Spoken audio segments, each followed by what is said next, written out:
హిందూ గ్రంథాల ప్రకారం పాపాల నుంచి రుణమాఫీ చేసినట్టు పాపాల మాఫీ ఉండదు. ఎవరి పాపానికి అది శిక్ష అనుభవించాల్సిందే.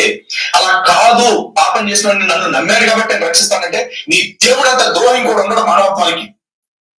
పాపాలు చేసిన వాడికి రుణమాఫీ ఉండదు హిందూ గ్రంథాల్లో. రుణమాఫీ చేస్తే అంత ద్రోహి ఎవడు ఉన్నాడు అన్నాడు కదా. లలిత్ కుమార్, పుష్కర స్నానం చేసావు నువ్వు ఎప్పుడన్నా? లలిత్ కుమార్, పుష్కర స్నానం చేసావా? అయితే పుష్కర స్నానాలు చేసే వాళ్ళంతా కూడా ఆ ద్రోహిని నమ్మే వాళ్ళు చేస్తున్నట్టున్నారు. మరి అయితే లలిత్ కుమార్, మీకు ఏమన్నా అవగాహన ఉండి మాట్లాడతారా, లేదా తాగి మాట్లాడతారా, లేకపోతే కోపంలో ఎదుగుడుతూ మాట్లాడతారు? అసలు హిందూ గ్రంథాలు, హిందూ విశ్వాసం గురించి సంబంధం లేకుండా మాట్లాడిస్తారు మీరు. అసలు హిందూ విశ్వాసాల గురించి, హిందూ నమ్మకాల గురించి మీకు తెలుసా తెలీదా అర్థం కాదా? అటు బైబుల్ గురించి తెలియకుండా పోయారు బయటికి, అలా హిందుత్వం గురించి తెలుసుకోకుండా మాట్లాడుతూ ఉంటారు. పుష్కర స్నానాలు దేనికి చేస్తారు? పాప పరిహారం కోసం చేస్తారా లేదా?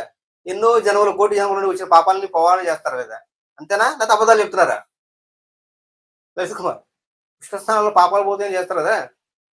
సరే, ఈ రుణమాఫీ పథకం లేదన్నావు కదా, ఎన్నిసార్లు మాట్లాడతారు మీరు? ఎన్నిసార్లు మాట్లాడితే ఎన్నిసార్లు జవాబు చెప్తాం? ఏం చేస్తాం? చిరాకు వస్తుంది మాకు కూడా.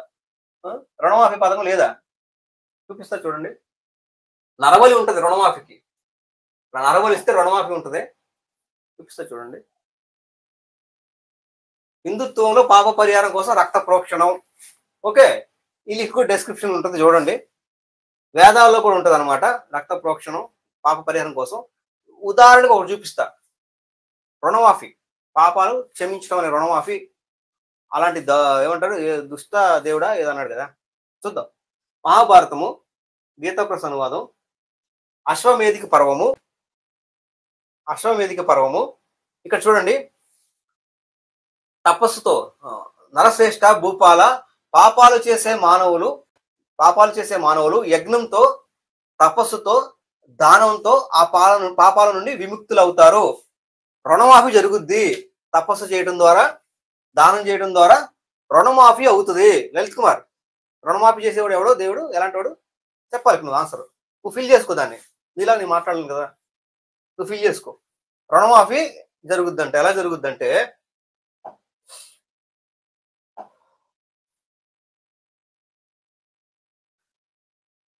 ఓకే, ఇది స్క్రీన్ షాట్ తీసుకోండి. ఓకే, మహాభారతం అశ్వమేధిక పర్వం 3వ అధ్యాయము స్క్రీన్ షాట్ తీసుకోండి. ఓకే, చూద్దాం. ఇప్పుడు చూడండి, యజ్ఞాలు వల్లనే దేవతలు మహాత్ములు అధికులు అయినారు. అప్పుడు దేవతలు కార్యనిష్ఠులు దానవులు ఓడించినారు. ఓకే, భరతవంశీయ యధిష్ఠర, అందువల్ల నీవు రాజసూయ, అశ్వమేధము, సర్వమేధము, నరమేధము అనే యజ్ఞాలు చెయ్యి. రుణమాఫీ అవ్వాలంటే ఏం చేయాలంటే అందులో నరమేధం కూడా ఉంది. మనుషుల్ని కూడా బలించేవాళ్ళు రుణమాఫీ చేయడానికి, పాపాలు పోవడం కోసం మనుషుల్ని కూడా బలిచ్చేవాళ్ళు. ఇలా చేయమని చెప్తా ఉంది హిందూ గ్రంథము. రుణమాఫీ, నరమేధము. కాబట్టి మరి రుణమాఫీ చేసే, నరబలి తీసుకొని రుణమాఫీ చేసే దేవుడు ఎవరో నువ్వు అన్నమాట సరిపోద్ది అనుకుంటున్నాను నేనైతే. కాబట్టి ఇది విషయం. ఇలాగే పాపక్షమాపణ కోసం హిందూ గ్రంథాలు బోల్డ్ ఉంటుందండి. పాపక్షమాపణ కోసం హిందూ గ్రంథాలు బోల్డ్ ఉంటుంది. నేను తీసినటువంటి దుష్ట శిక్షణ షార్ట్ ఫిల్మ్ ఏదైతే ఉందో, ఈ దుష్ట శిక్షణ శిష్ట రక్షణ కాన్సెప్ట్ లో మొత్తం ఇదే ఉంటుంది. రుణమాఫీ గురించే. పాపులను రక్షించే దేవుడు యేసుక్రీస్తు వారు పాపులను రక్షించేస్తాడు, ఎలాంటి దేవుడు అవుతాడు అని చెప్పి మాట్లాడితే, పాప పరిహారం చేసేటువంటి విషయాలు హిందూ గ్రంథాలు ఎన్ని ఉన్నాయి, బోల్డ్ ఉన్నాయి.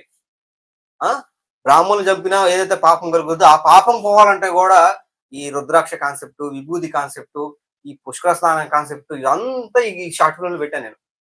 కాబట్టి రుణమాఫీ చేసే దేవుడు, హిందుత్వంలో రుణమాఫీ సిద్ధాంతం, రుణమాఫీ కాన్సెప్ట్ ఏదైతే ఉందో ఆ కాన్సెప్ట్ అంతటా కూడా నువ్వు అజ్ఞానంగా తెలియక మాట్లాడుతా ఉన్నా లలిత్ కుమార్ గారు. అది విషయం. తర్వాత